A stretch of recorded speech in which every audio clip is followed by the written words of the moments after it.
So, good evening. My name is Dr. Hines, and I'm the principal at Richfield Middle School. JV, you want to advance the slides? Yep. Thank you. So again, my name is Dr. Hines, and I am the principal of Richfield Middle School. I know this time of year is our rising fifth graders they may have some jitters or some excitement about what is to come for next year. So we are going to be with you for about 30 minutes in order to give you a brief overview of Richfield Middle School. This is my second year at Richfield Middle School, and I must tell you, it has been a joy to join this school community, to join the community as a whole of Richfield, because it's such a warming and welcoming environment. I would like to introduce to you some great men that I have on my staff. I will say that I could not do half of the things I do around the building without them. And they are my assistant principals, Ryan Finke and Steve Flukas. And I am going to now turn our presentation over to them, to Mr. Finke, and he will start, and then Mr. Flukas will follow up to give you more information about Richfield Middle School, our programming, academic, and both after school. Mr. Finke? Good evening, everybody. Thank you so much for joining us. As Dr. Hines said, as we thought about the best way to share this information, Jennifer has been a great resource and help to us, so a huge kudos to her. Thank you again for joining us. We'll talk briefly about some of the key questions that people have had in the past around schedules and around some of the student support services that we have here at the middle school.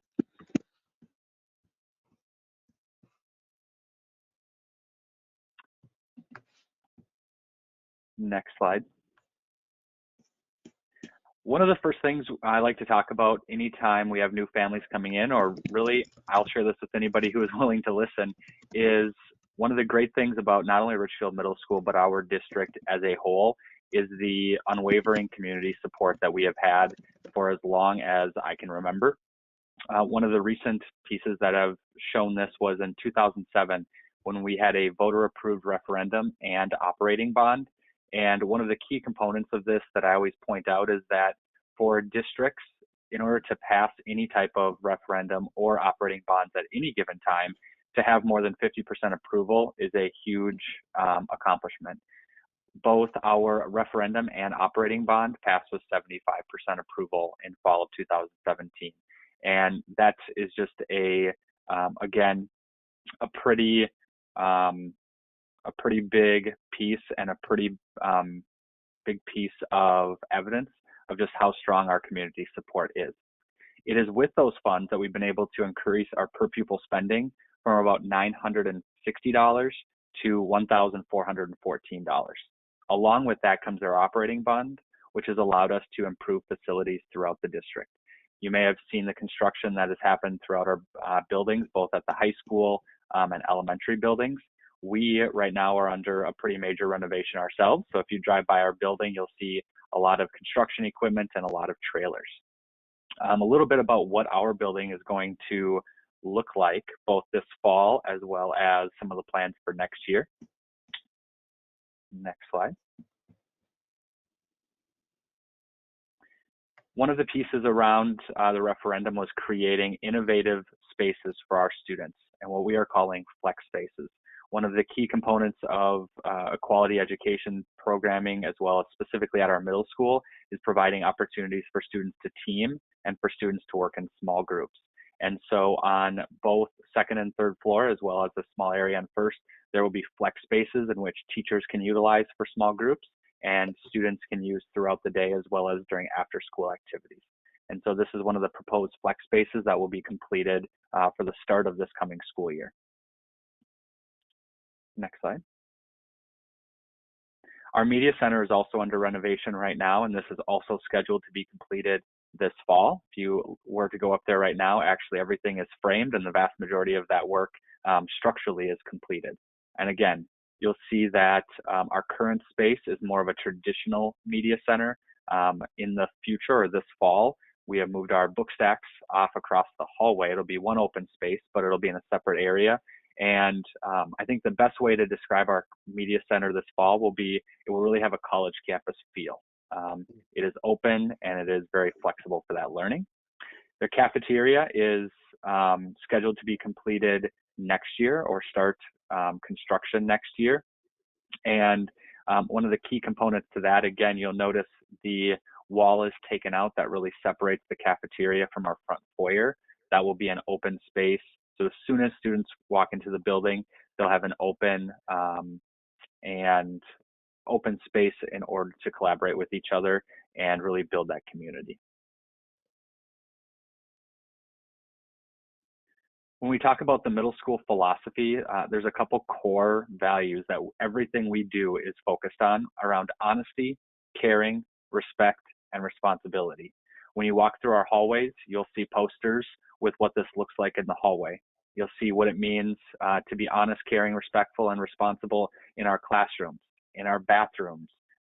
Everywhere we go throughout our building, this is the 4 core values, not only of the middle school, but of Richfield Public Schools, that we continue to work with students and we continue to remind students. Doesn't matter where we are in the space. Mr. Flukas and I even have a chance to make some fun videos throughout the year, reminding students of what those values look like and what they don't look like. So if you see any videos of Mr. Flukas and I slam dunking paper towel in the bathroom, please know that was the behavior that we did not want to see. Continue watching in the video so you'll see what we are expecting our students to see. Another key philosophical difference between a middle school and a junior high is we really value educating the whole child. It is part of that reason that we believe in the exploration options instead of electives. We'll talk a little bit more about schedule in a couple slides, but we believe in providing students with a well-rounded experience. And so we have exploratory classes in health, PE, STEM, media, Spanish, so on and so forth. And it's really about providing our students with a taste of a variety of different avenues so that they are prepared to choose when they move up to the high school on what best fits their needs and their interests. Our focus over the last 2 years in particular has really been preparing our students for life after middle school. When they leave our building, we want to ensure that they are prepared not only for the high school, but also thinking beyond that. And so we spend a lot of time talking about learning to be good citizens of the community, potential careers, pathways that they could choose down the road as well. Next slide. One of the pieces that came out of the referendum a few years ago is that all of our students receive a district-provided Chromebook during the second week of school. As you can imagine, during this distance learning adventure that we have been on, this has been an incredible asset to our District 612, but also allowed us to have enough technology for our elementary schools as well. Students receive that Chromebook the second week of school. The reason we don't pass them out the first week is we spend the first week of school, again, reminding students and reviewing for students those 4 core values. What does it look like to be respectful, responsible, honest, and caring? And how does that translate into Chromebook usage? So we cover those same things with Chromebooks, as well as appropriate and safe online behavior. And really, we call it our first week of school boot camp. It's telling students and sharing with students what it means to be a Richfield Middle School Spartan and how to do that appropriately using that technology.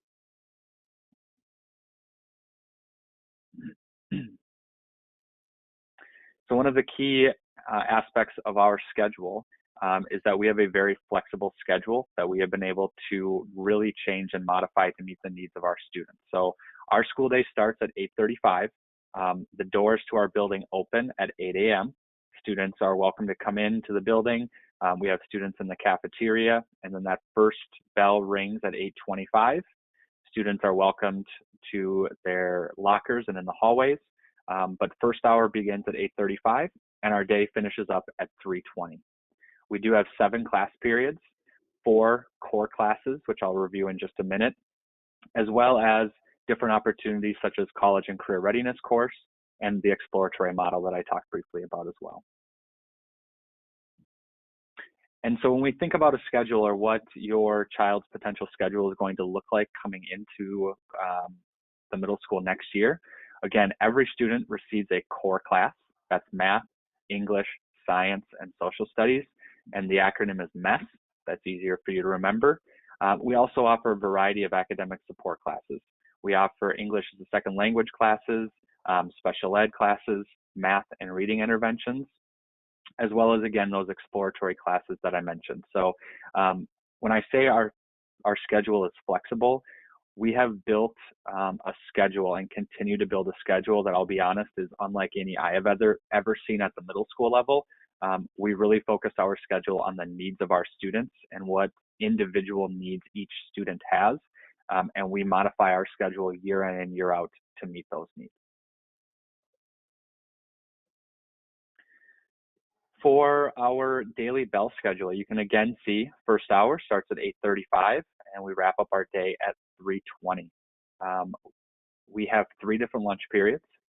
Each grade eats during their own lunch period. So you'll notice our 6th graders will all eat at the same time, 7th grade all at the same time, and 8th graders all at the same time. One of the other unique pieces is all of our 6th graders also are up on the 3rd floor for their core classes. And so if you look at a sample student schedule, again, you'll see those 4 core classes of math, English language arts, science, and social studies. If your child is dual language, they would take that social studies class taught in Spanish. And then you'll notice there are 3 exploratory options for students. One of the changes that we implemented this year, 2019-20, is offering an A-B schedule for 1st and 7th hour as well. So again, this provides us much more flexibility, much more class periods in order to provide the unique needs for students. And so it allows us to have more students in intervention, more students in exploratories, and it also allowed us to have more of our students take a college and career readiness course. So this current year, we have about 80 to 85% of our students who are taking that college and career readiness course. And of course, we can't do anything, or we can't do what we do to help serve kiddos with our staff. They are truly the most important people in our building. And I will say we have an incredible staff. Obviously very biased because we're leaders here, but again, I've worked other places and I truly would put up our staff against any staff out there. So our 6th grade staff in particular is very unique in that they are an extremely veteran staff. Most of them have been with us, as I look at the pictures, for 15 to 20 years plus. So again, an incredible staff, not only their teaching staff, but our support staff as well, that Mr. Flukas will be sharing and talking a little bit about as well. So when we look at different ways to support our students, I want to start with our support staff. We are very fortunate to have 2 full-time counselors in our building. Our counselors tend to focus more on individual counseling, small group counseling for students, consulting, collaboration with parents and students, dealing with students with Section 504 accommodations, and a school-wide guidance curriculum, helping students and families that also may have some kinds of other struggles that families have. We're fortunate next year also to bring on a 2nd full-time social worker, which means we'll have 2 full-time social workers in the building next year, which will help us be even more proactive in addressing student and family needs. Next slide. Another way that we support our families are we have an extremely engaging student family outreach group in our main office. Moving from left to right, Miss Evelyn and Mr. Antonio work the front desk in the main office, and also Miss Maritza also works the desk at the Student Services Office. Again, they're focusing on students' attendance, if there are any translation issues, parents need to know what's going on in the building, if students have registration issues, that all goes to our Student Services or main office areas. Next slide. How do we support staff on a day-to-day basis? For technical issues, we have Ms. Davison, who deals with our technology. Mr. Beal and Mr. Darrell help us with behavior support in the building, and multiple other individuals whose sole responsibility is creating an environment for students to be successful. Next slide. We are very fortunate this year to be able to have a partnership with the Boys and Girls Club of the Twin Cities through the creation of a Beacons program. This is an after-school program that starts, if you remember Mr. Fiki saying school finishes at 3:20. Well, from 3:20 to 5:15, students have the availability to be involved in free after-school programs. So that can be homework help, that can be arts, that could be other kind of fun activities where students can extend their day in the building and have other activities uh, to help support families. It's been a fantastic program this year, and we've had multiple positive comments about how our Beacons program is supporting our school and supporting our families. Next slide, please. One of the things that I enjoy quite a bit is our Eagle Bluff trip. Now, what you'll see in this slide is you see a tight ropes course that is taken primarily in the spring and the summer. We typically go to Eagle Bluff in the wintertime. So you'll see a slide a little bit later that's almost the exact picture with all the leaves on the trees, and it is just a fantastic view. Friends, this is a fantastic environmental learning center that our kids have gone to for almost 30 years. It's very unique when the parents of students who went to Eagle Bluff are going back to Eagle Bluff with their children and grandchildren. And that's the first time I've ever experienced that in my career.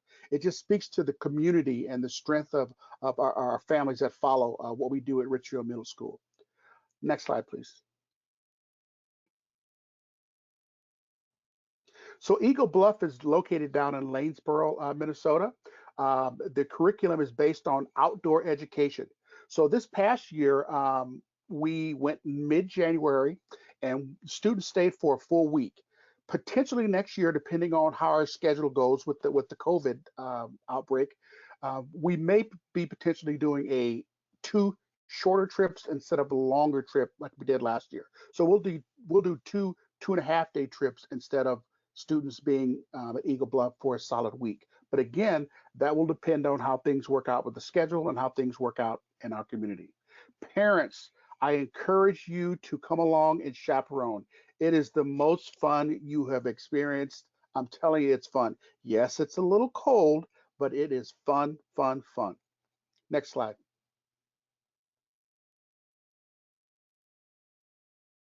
So you'll see a little bit more of the campus here.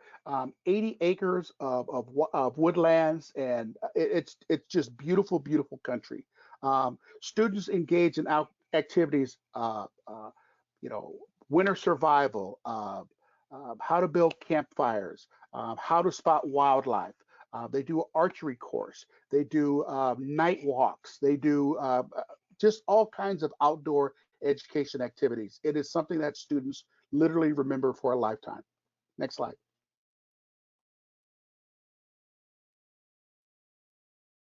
So these are the dormitories that students will live in. The facility was built in 1997.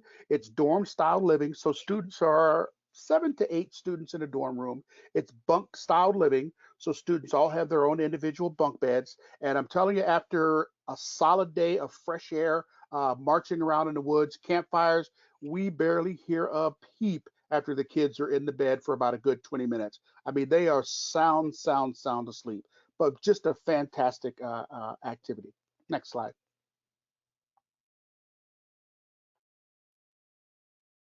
Now you'll see what I meant by the other picture of the ropes course. You can literally see for miles on the high ropes course. Students are intimidated when they see this, but once they have a little bit of training and they are taught how to handle the rope course, it is such an empowering experience. It's unbelievable. Kids will see these rope courses and they'll say, "Man, there's no way I'm getting up there." And at the end of the training course, students are navigating this high ropes course like you would just not believe. It is again just a fantastic experience. Next slide. What you'll see here is some other activities going on with kids. Looks like to the left there, students are doing some ice fishing, and to the right, there is a climbing wall. Now, I will admit that I was not very active on the climbing wall, but I will say that there was just other very fun experiences happening at Eagle Bluff. One of the cool things happens is the Nature Center has birds of prey activities. They have at night, They have a reptile exhibit that they bring out. Just incredible things that kids learn about nature while we're at Eagle Bluff. Next slide. All students must be updated on their immunizations before school starts. So you will get more information about that as the school year begins, as we get closer to open house. Next slide. Activities. One of the great things about middle school is the kids have an opportunity to get involved in several intramural activities, but also regular athletic activities. So students can play soccer. There's a tech club done by Mr. Edwards, who does a fantastic job. There's a yearbook staff, student council, drama club, Lego League. There's even weight training for students that want to get involved. As far as athletics go, we have a cross-country running team, tennis, golf, track, wrestling. Kids can't be involved, the boys can't be involved in football until 7th or 8th grade. But again, it's lots of fun activities for the kids. So football, soccer, swimming, volleyball, alpine skiing, even synchronized swimming, friends. Yes, I know. School activities, school dances, Spirit Week. Dr. Hines does a fantastic job keeping us pumped up for Spirit Week and making us all remember that we are fantastic Spartans. We have band concerts. There's a spring play. Mr. Edwards does a fantastic job with the kids with the spring play. There are so many students' games, and as I say, parents are always encouraged to volunteer.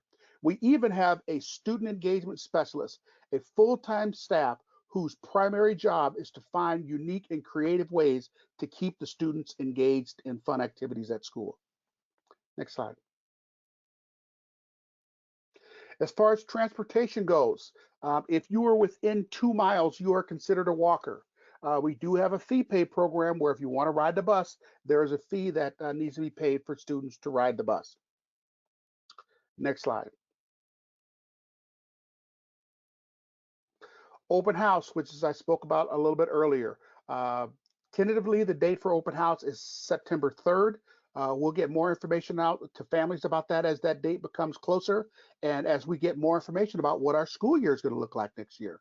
So be on the lookout and be looking for emails regarding forms or other materials that need to be handed in prior to school starting. Next slide.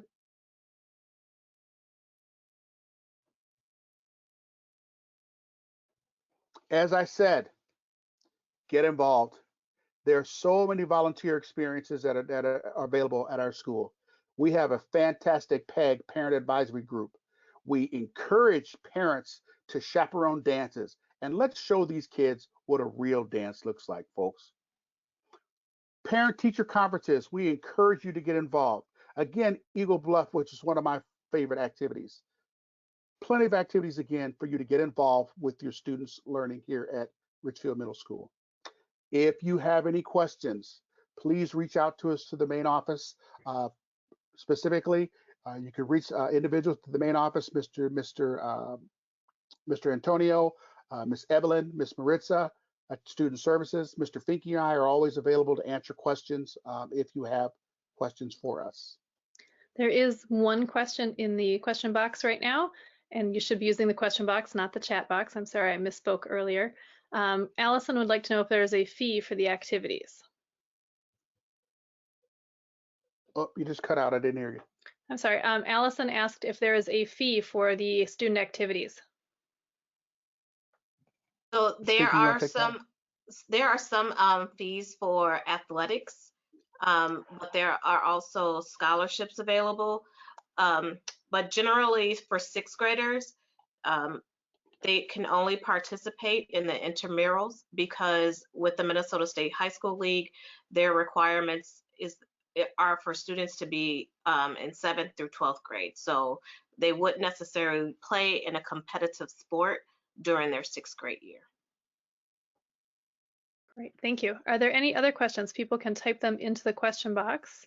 Mr. Finke, you were muted. I saw you talking. We have a question here from Sarah. Is there any word yet on summer school? So we're still waiting on the Department of Ed to give us some guidance on summer school. So we haven't received any final word. Okay.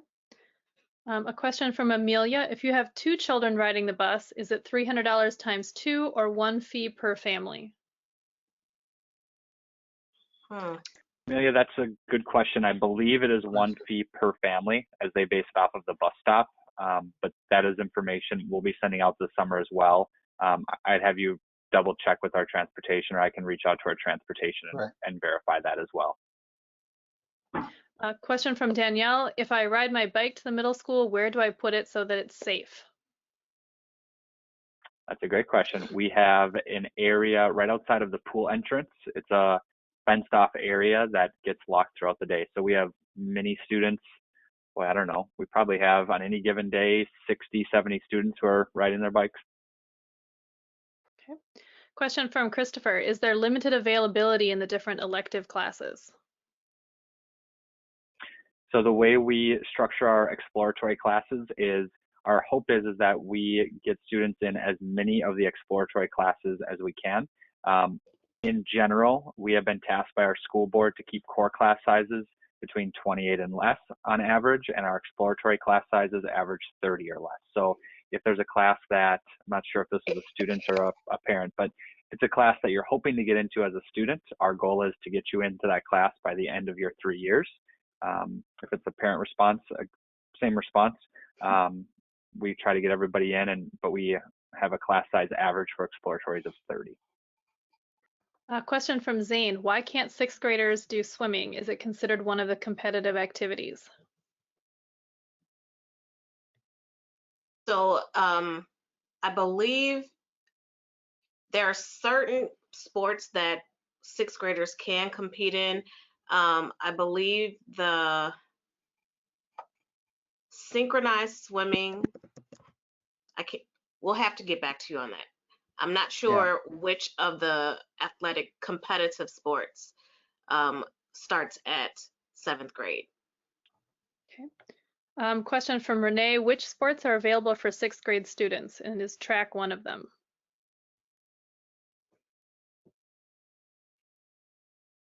I believe track is available for 6th graders. I think we can get our entire list on that slide that we have has some of the list, but what we can do is add to our website the entire list that is set out by MDE and by our school. Shelley would like to know if speech or debate is offered as an activity. Not at this point, no. Adrian would like to know, will there be a list of school supplies distributed? We are actually working on that as we speak, and so I imagine that would be coming out either by our building or our district here over the next couple weeks. Okay. Jasmine would like to know, or would like to clarify, there are fees for middle school busing. For students or families who are in that 2-mile radius within the school, there would be it's called a pay to ride fee, and that is something that is set out by the state transportation department, that 2-mile radius zone. So for anybody within that 2-mile zone, it would be a pay to ride fee. You can also separate that fee out and only do it during the winter months if it's something that you just didn't want your child walking during the winter months. And if they're outside that 2-mile zone, there's no charge for transportation, correct? Correct. That is correct. All right, so As long as they live within the district. All right, great. Looks like we had a few questions about that, so I'm going to try to skim over those real quick. Adrian would like to know, how do you sign up for the Explore classes? So we will take all of our student data from our incoming 5th graders from all of the elementary schools, and we are working currently with our counselors. We have phenomenal counselors, and so we will be placing students in their schedules for their exploratories. We also use that data and information that we collect from elementaries to ensure that we're placing students in both advanced reading classes, advanced math classes, as well as any type of intervention courses that they might have. Great. Matt would like to know if there are homerooms. We do not have a typical homeroom or a traditional homeroom. We use our 7A class is usually consider our homeroom if we have logistical things that need to be done throughout the day. Otherwise, a lot of our students have a college and career readiness class where a lot of those traditional homeroom tasks are done. Shelley would like to know if you have activity buses. So we have one activity bus that runs on Thursdays. The other after-school buses are ran by Beacons. So as students are part of the Boys and Girls Club, they will have access to the Beacons after-school bus. Courtney would like to know what the cost is for Eagle Bluff. The cost varies a little bit depending on the year. That is something that we're still working with Eagle Bluff to determine based on our shortened trip. And so we'll have that additional information this summer as we move forward. Right. Okay. So we have some kind of personal questions here.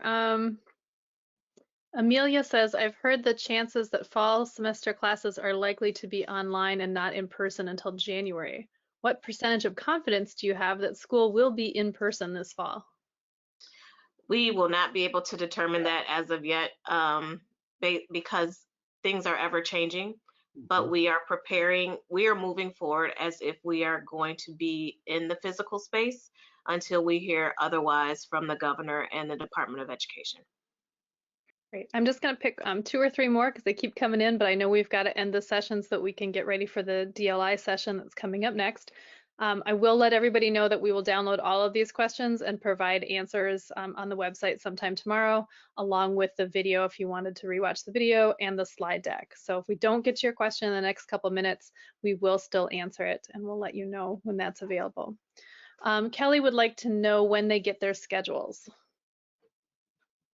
And yeah, a couple people have that question. Yep.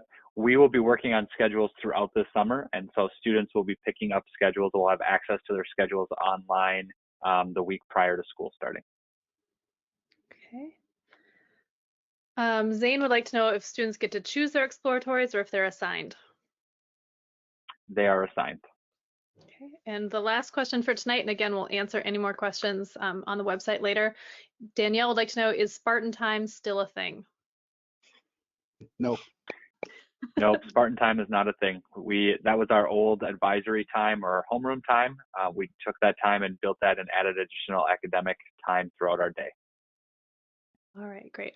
There's one more question that just came in. I think it's an important one, so we'll make this our final question. Isaac would like to know what happens if a family can't afford the Eagle Bluff trip? Oh, that is a great question. Yep, we create opportunities for scholarships for families if the cost is a factor. Students will not miss out on this opportunity because of cost. So we'll find a way to make it happen if students really want to go and can't afford to make that financial contribution. Great. Thank you so much to all of our panelists, Dr. Hines, Mr. Finke, and Mr. Flukas. That will bring a close to this online info session. It was short and sweet, but we appreciate everyone being here. As I mentioned, a video of this will be on the website tomorrow, and we will email everybody who is here as well as all the other incoming families as well when that's up, along with some of the questions and answers and a copy of the slide deck. You'll have additional opportunities to ask questions through the form that will be on that page as well. So we'll be in touch with everybody who has questions to make sure that all of your questions get answered as quickly as we can so that you are as excited about being at Richfield Middle School next year as we are to have your students with us next year. So thank you all for being with us tonight. For those of you who have students who are in the DLI program, we will see you in a few minutes in the DLI webinar. Thank you. Thank you all. Have a great night.